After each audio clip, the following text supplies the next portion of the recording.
बागबान 2003 की भारतीय हिंदी भाषा की ड्रामा फिल्म है। यह फिल्म रवि चोपड़ा द्वारा निर्देशित और बी.आर. चोपड़ा द्वारा सह-लिखित है। यह एक बुजुर्ग जोड़े राज और पूजा की कहानी बताती है, जिनकी शादी को 40 साल हो गए। राज के सेवानिवृत्त होने के बाद वे अपने 4 बेटों के साथ मिलकर चर्चा करते हैं कि कौन उनके साथ रहेगा। कोई भी बेटा माता पिता दोनों की देखभाल नहीं करना चाहता, जिसके कारण राज और पूजा अलग-अलग रहते हैं। बागबान की कल्पना, निर्माता और सह लेखक बी.आर. चोपड़ा ने 1960 के दशक में अपनी यूरोप यात्रा के दौरान की थी, जब उन्होंने एक सेवानिवृत्त गृह का दौरा किया था और गृहस्थों की कहानी से प्रेरित हुए थे। यह फिल्म तमिल फिल्म वरवु नल्ला ओरावु पर आधारित है। हालांकि पटकथा 1973 में समाप्त हो गई थी। चोपड़ा ने दशकों तक इस फिल्म को बनाना शुरू नहीं किया, क्योंकि वे अन्य दूसरी फिल्मों के बनाने में व्यस्त थे। इसे पुनर्जीवित करने के बाद मुख्य फोटोग्राफी जुलाई 2002 में सिनेमेटोग्राफर वरुण मुखर्जी के साथ फिल्म सिटी में शुरू हुई। पोस्ट प्रोडक्शन के दौरान इसे शैलेंद्र डोके, गॉडफ्रे गोंजाल्विस और शशि माने द्वारा संपादित किया गया था। फिल्म का प्रीमियर 2 अक्टूबर 2003 को लीड्स इंटरनेशनल फिल्म फेस्टिवल में हुआ था और अगले दिन इसे दुनिया भर में रिलीज कर दिया गया था। बागबान साल की 5वीं सबसे ज्यादा कमाई करने वाली भारतीय फिल्म थी। इसे आलोचकों से मिश्रित समीक्षाएं मिली। बच्चन और मालिनी के अभिनय की प्रशंसा की गई, लेकिन फिल्म की कहानी और मुख्य कलाकारों के बीच की केमिस्ट्री की आलोचना की गई। इस फिल्म के लिए बच्चन और हेमा मालिनी को 49वें फिल्म फेयर अवार्ड्स में सर्वश्रेष्ठ अभिनेता और सर्वश्रेष्ठ अभिनेत्री के लिए नामांकित भी किया गया था।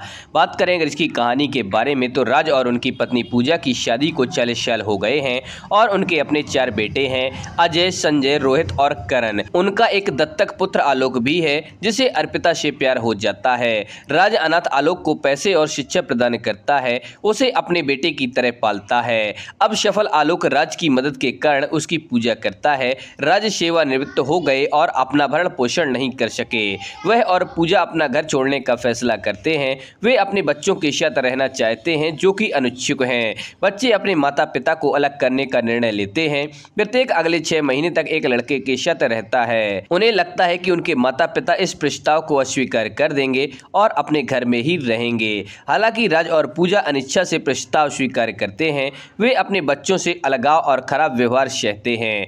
राज पहले संजय के साथ रहता है और फिर रोहित के साथ। पूजा पहले अजय के साथ रहती है और फिर करण के साथ। संजय के साथ रहने के दौरान राज को एकमात्र स्नेह अपने पोते राहुल से मिलता है। अपने बच्चों द्वारा अपने साथ किए गए व्यवहार से दुखी होकर राज लिखते हैं कि कैसे उन्होंने अपने बच्चों के सपने को पूरा किया और बदले में उनके साथ कैसा व्यवहार किया गया। वह अपनी पत्नी के प्रति अपने प्यार और उनसे अलगाव के कारण होने वाले दर्द के बारे में भी लिखते हैं। राज का लेखन अंततः एक उपन्यास बन जाता है। पूजा के साथ अजय, उनकी बहू किरण और उनकी पोती पायल दुर्व्यवहार करते हैं। हालांकि पायल को पछतावा होता है जब पूजा उसे उसके प्रेमी द्वारा बलात्कार होने से बचाती है और पूजा पर प्यार बरसाती है। 6 महीने बाद ट्रेन बदलते हुए पूजा और राज विजयनगर में एक साथ समय बिताते हैं। इसके बाद उनका सामना आलोक से होता है, जो उन्हें अपने घर पर लाता है और उनकी देखभाल उससे कहीं बेहतर तरीके से करता है, जैसा उनके बेटों ने अपने घरों में उनके साथ किया था। जब राज को पता चला कि उसकी रचनाएं बागबान के नाम से प्रकाशित हुई हैं, जिनका नाम हेमंत, एक कैफे मालिक जिनसे उनकी संजय के साथ रहने के दौरान दोस्ती हुई थी, के नाम पर रखा गया है। उसने कपिल और नीली नाम के 2 किशोरों से भी दोस्ती की, जो अक्सर कैफे में आते थे।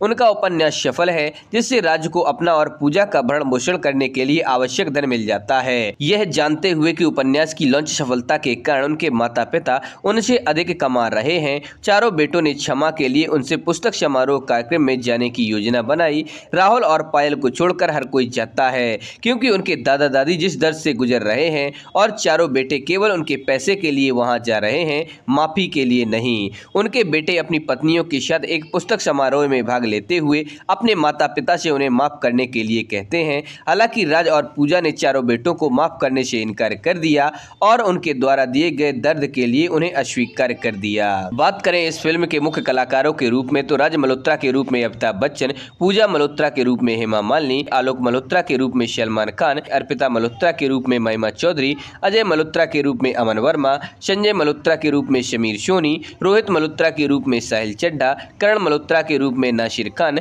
रीना मल्होत्रा के रूप में दिव्या दत्ता, किरण मल्होत्रा के रूप में सुमन रंगनाथन, पायल मल्होत्रा के रूप में रिमी सेन, परेश रावल, हेमंत पटेल, शांति पटेल के रूप में ललित दुबे, कुबेर देसाई के रूप में मोहन जोशी, राम अवतार के रूप में शरद सक्सेना, प्रिया मल्होत्रा के रूप में आरजू गोवित्रीकर, मिस्टर वर्मा के रूप में अनंत देसाई, यश पाठक राहुल मल्होत्रा के रूप में, रावत के रूप में अवतार गिल, बेदी के रूप में आशा रानी, गजेंद्र चौहान एक कार सेल्समैन के रूप में, नकुल वैद्य कपिल वर्मा के रूप में आदि सभी लोगों ने काम किया है। बात करें अगर इसके गीत संगीत के बारे में तो आदेश श्रीवास्तव ने शमीर के गीतों के साथ बागबान के लिए साउंड ट्रैक तैयार किया है। श्रीवास्तव ने अमिताभ बच्चन को गाना गाने के लिए कहा क्योंकि वे चाहते थे कि अभिनेता बहुत अधिक सही भावनाएं व्यक्त करें। हालांकि बच्चन शुरू में अनिच्छुक थे। इसके बाद उदित नारायण, अलका याग्निक, श्रीवास्तव, हेमा सरदेसाई, सुदेश भोसले, ऋचा शर्मा, जोनीता गांधी, सुखविंदर सिंह, आस्था गिल, इन सभी लोगों ने गायन किया है। श्रीवास्तव द्वारा प्रतिस्थापित किए जाने से पहले उत्तम सिंह ने फिल्म के लिए 2 गाने तैयार किए थे। श्रीवास्तव ने कहा कि वह सूफी गायिका अबीदा परवीन के साथ एक गाना रिकॉर्ड कर रहे हैं, लेकिन वह इसे खत्म नहीं करना चाहते थे। उनका मानना था कि यह काम नहीं करेगा।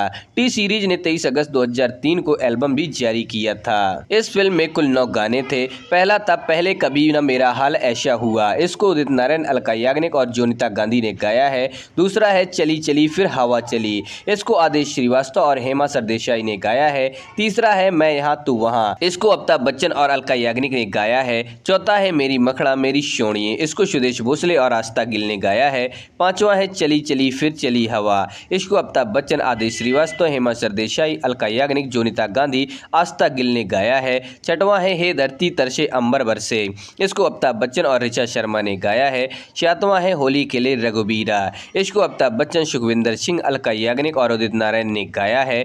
आठवां है मेरी मखड़ा मेरी सोनिए। नौवां है ओम जय जगदीश, इसको उदित नारायण और स्नेहा पंत ने मिलकर गाया है। तो दोस्तों आप लोग वीडियो कैसा लगा, पसंद आए इसे लाइक करें और अपने दोस्तों के साथ शेयर करें। हमारे चैनल पर पहली बार आए हैं तो हमारे चैनल फैक्ट्स क्रिएटर जी को सब्सक्राइब करें और बेल आइकन भी दबा दें।